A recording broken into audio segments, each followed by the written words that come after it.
Señor presidente encargado de la Asamblea Nacional, señoras y señores asambleístas, buenas tardes. Yo vengo a hablarles de la violencia sexual en niñas y adolescentes. Qué pena no haberles traído imágenes. Sin embargo, espero calar con mi discurso sobre este tema. Para muchos psicólogos, psiquiatras de sobrevivientes del abuso sexual infantil, en especial la violación, es una muerte anticipada. Los crímenes sexuales en estas edades tienen un carácter único, pues las víctimas no tienen cómo entender, resistir, protegerse y escapar de eventos que superan sus umbrales de defensa psíquica y física. Este abuso de poder que se expresa desde lo sexual, que somete al niño, niña y adolescente en su etapa máxima de fragilidad y que pervierte el vínculo de cuidado y protección de ese mundo adulto del que la víctima depende y del cual el agresor forma parte, es sin duda alguna un gran fracaso colectivo. Pero la gravedad de este flagelo se profundiza cuando las víctimas son niñas y adolescentes y cuando éstas quedan embarazadas como consecuencia de esa violencia sexual, siendo obligadas a continuar con un embarazo no deseado por diversas razones, entre las que se destacan las prohibiciones legales de la interrupción del embarazo. Ecuador ostenta el primer lugar con el índice más alto de embarazo adolescente en América Latina. Y pese a que aún las estadísticas siguen siendo parciales e incompletas, provenientes de diferentes sistemas de registros, todos ellos nos dan una perspectiva acumulativa de la gravedad en términos de violencia sexual cometida en contra de niñas y adolescentes. A través de estos datos, hemos conocido que día a día 7 niñas menores de 14 años dan a luz producto de violación. Estos partos no han sido registrados como tales, lo cual, además de invisibilizar la violencia en su contra, han impedido que accedan a protección, reparación y justicia. Tanto es así que el 2% de las niñas de 14 años que ya fueron madres tuvieron un segundo hijo en la adolescencia. Desde las 2 encuestas oficiales sobre abuso sexual que ha realizado el Ecuador, se sabe que el 80% de los casos del abusador es alguien a quienes ellas conocen y aman. En un 40% los abusadores han actuado más de una vez. Pero las consecuencias de dichos embarazos también tienen efectos importantes en el producto de la violación. Los hijos e hijas de niñas embarazadas tienen de 2 a 7 veces mayores probabilidades de tener bajo peso al nacer. De hecho, los bebés de madres menores de 14 años pesan en promedio 173 gramos menos, siendo medio centímetros más pequeños que un bebé normal. Un recién nacido de una madre menor de 14 años recibe un 20% menos de controles prenatales en comparación con un recién nacido de una madre mayor de 20 años. La tasa de mortalidad de neonatos de adolescentes es 50% más alta que neonatos de mujeres adultas. Ciertamente, la maternidad temprana perpetúa los ciclos de pobreza y de violencia. Forza a las niñas a abandonar sus estudios. De hecho, 14,000 niñas no asisten a la escuela por esta causa. Coartan su derecho a desenvolverse y a vivir en ambientes sanos, seguros, libres de violencia y con igualdad de oportunidades.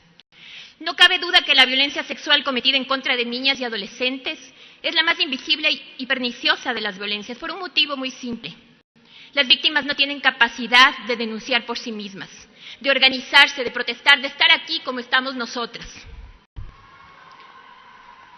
Ellas deben aceptar su suerte, aunque ésta se circunscriba a hacerle frente al incesto, al embarazo no deseado, a la maternidad forzada, cuando esta afecta su pleno desarrollo, sus proyectos de vida. Señoras y señoras asambleístas, la dogmática penal reconoce que el abuso sexual en niñas menores de 14 años constituye un delito. Y pese al impacto que la violencia sexual tiene en ellas, el Código Integral Penal, por ejemplo, no tipifica el incesto. Lo invisibiliza al considerarlo como un agravante de la violación, pese a que en el propio núcleo familiar se encuentra la mayoría de violadores de las niñas. Este mismo cuerpo normativo tampoco establece ningún tipo de excepción en cuanto se refiere al aborto en caso de niñas y adolescentes, en especial del grupo etario de 10 a 14 años, víctimas de violencia sexual. Es innegable las brechas existentes entre la normativa penal cuando las víctimas de violencia sexual son niñas y de manera especial cuando son niñas menores de 14 años. Necesitamos entender que las niñas y adolescentes no ven afectadas únicamente su libertad sexual cuando son víctimas de violencia.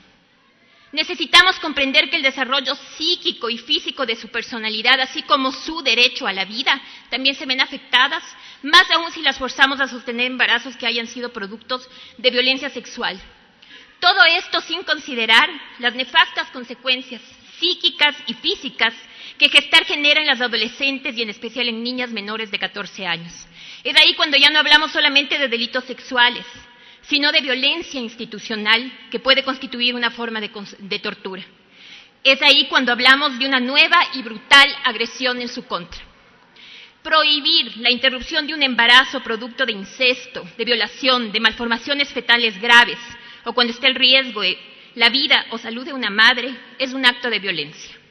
Como también lo es el restringir el acceso a la interrupción voluntaria del mismo, pues hacerlo provoca muertes innecesarias de niñas, adolescentes y mujeres.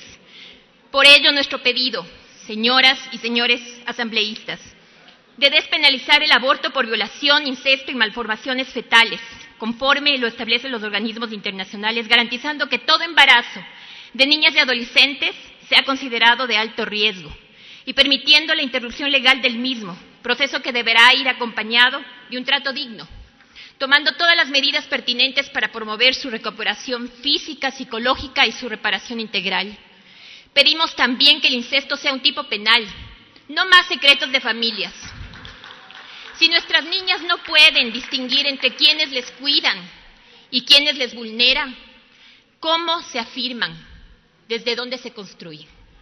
Que nunca nos falte compasión con las víctimas y sensibilidad hacia sus sufrimientos. Que así sea, que sea ley. Gracias. Intervención de la doctora Sibel Martínez, de Rescate Escolar.